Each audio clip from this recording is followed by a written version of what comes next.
Bismillah ar-Rahman ar-Rahim, salam alaikum, bonjour tout le monde. On va continuer notre séance de lecture-compréhension, sous-titre toujours « Quand une goutte d'eau raconte son voyage ». Et maintenant, c'est la deuxième séance. Donc, toujours, on va travailler sur le texte, page 110. Et voilà, donc on passe, après avoir lu le texte, on va relire le texte pour la deuxième fois afin de répondre aux questions de la rubrique « J'explique ». Nous avons ici 6 questions. Avant de répondre à ces questions, on va lire le texte. Donc on va lire pour la deuxième fois le texte. Quand une goutte d'eau raconte son voyage.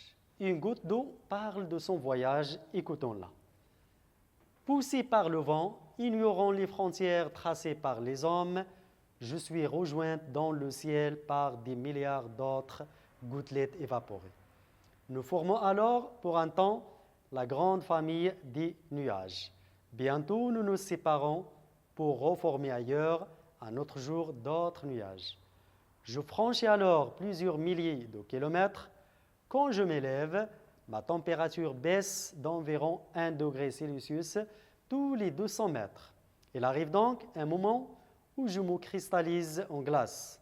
Soudain, le courant d'air ascendant qui me maintient en suspension disparaît et me voilà précipité vers le sol. Je suis devenu goutte de pluie. Après quelques semaines, je suis retombé en pluie sur l'océan.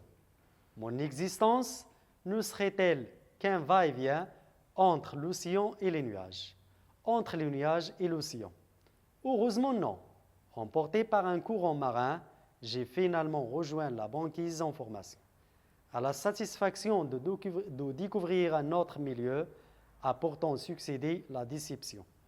C'était un piège. Emprisonné dans la glace, je n'avais plus qu'attendre patiemment le dégel. Puis le rideau est arrivé. Je me suis de nouveau évaporé sous la chaude caresse des rayons solaires. Lorsqu'une fois de plus, la pluie a interrompu mon voyage aérien. J'ai eu la surprise de me retrouver au milieu de campagnes de voyage turbulentes, slalomant à toute vitesse entre les rochers d'un torrent. Tel est mon voyage qui ne finit jamais entre mer, ciel et terre pour être à votre service. Donc après la lecture du texte, on va répondre aux questions. Donc on passe directement à la première question. Toujours la rubrique « J'explique ». La première question, la goutte d'eau voyage-t-elle seule? Qui sont ses compagnons? Est-ce que la goutte d'eau voyage toute seule? Donc, cherchez dans le texte. Vous avez la première phrase. Poussé par le vent, ignorant les frontières tracées par les hommes, je suis rejointe dans le ciel par des milliards d'autres gouttelettes évaporées. Nous formons alors. Donc, il voyage non pas toute seule, mais il rejoint dans le ciel d'autres gouttelettes évaporées par des milliards d'autres gouttelettes évaporées.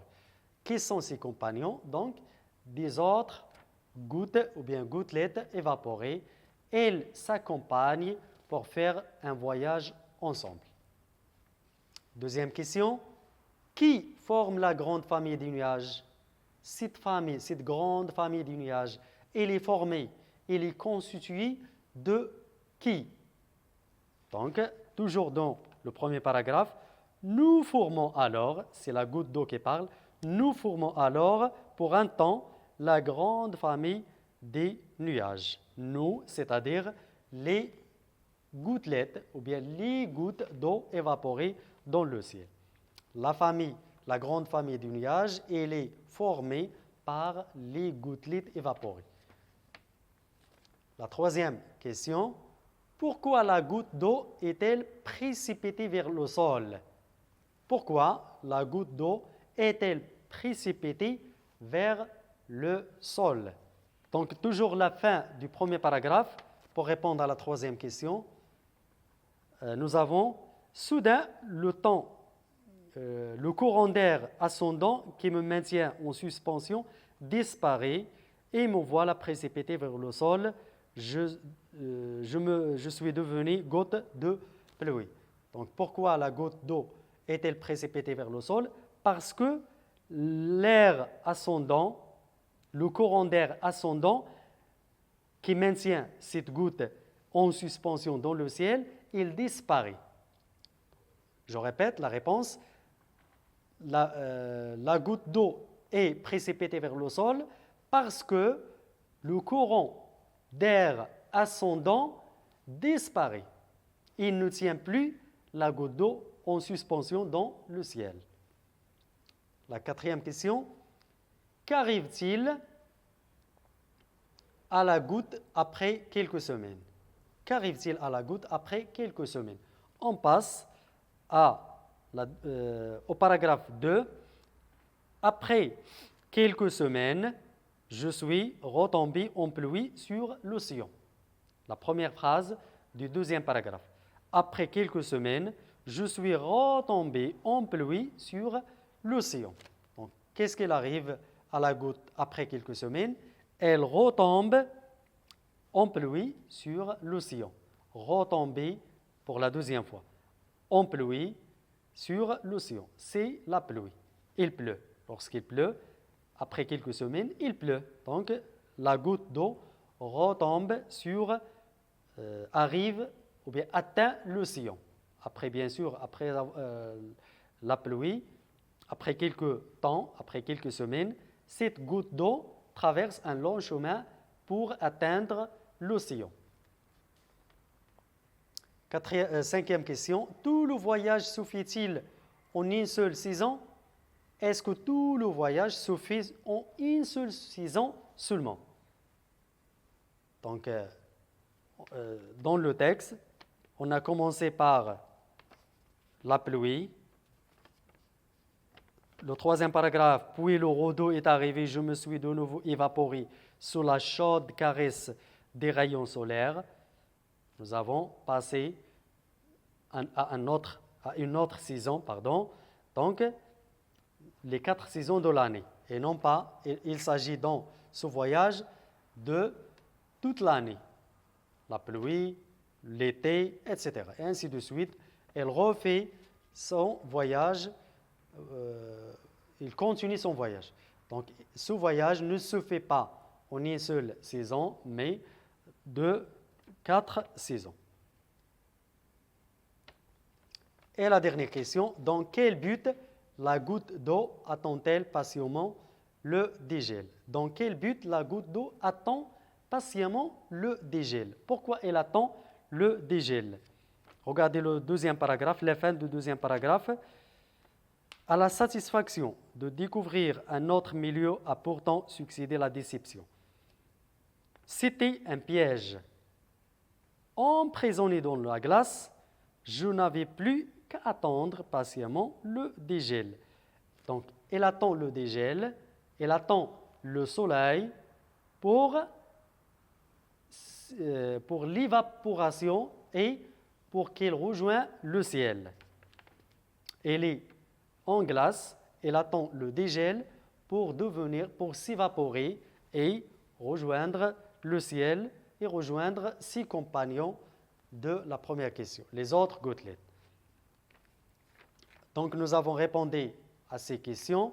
On passe à l'étape suivante. On a répondu. Et la dernière étape, application et transfert. Vous avez une question débat, toujours en bas de votre manuel. Question débat. La goutte dit qu'elle est au service de l'homme. À ton avis, comment? Donc, la goutte dit qu'elle est au service de l'homme. À ton avis, comment la goutte d'eau elle est au service de l'homme, de l'être humain? Comment la goutte d'eau se trouve-t-elle au service de l'homme? Donc, c'est une question que je vous demande de préparer pour la séance prochaine. Mais avant de vous laisser, on va expliquer un peu. Je vous donne quelques consignes. La goutte vue dans le texte, on a parlé, qu'elle a fait un long voyage de la mer vers le ciel, du ciel vers la terre. À la fin, il a dit, dans la dernière phrase, il a dit « Tel est mon voyage qui ne finit jamais entre mer, ciel et terre pour être à votre service. » Comment la goutte d'eau, elle est à notre service, nous les humains? Bien sûr, lorsqu'on parle de la goutte d'eau, on parle de l'eau en général, on parle de la pluie. Qu'est-ce que nous donne la pluie? Quels sont les avantages? Quels sont les bienfaits de l'eau, de la pluie? Donc, à vous de chercher tous les avantages ou bien tous les bienfaits de la pluie en faveur de l'être humain, des hommes en général. Donc, essayez de répondre à cette question débat et on va corriger la séance prochaine. Merci de votre attention et à la séance prochaine.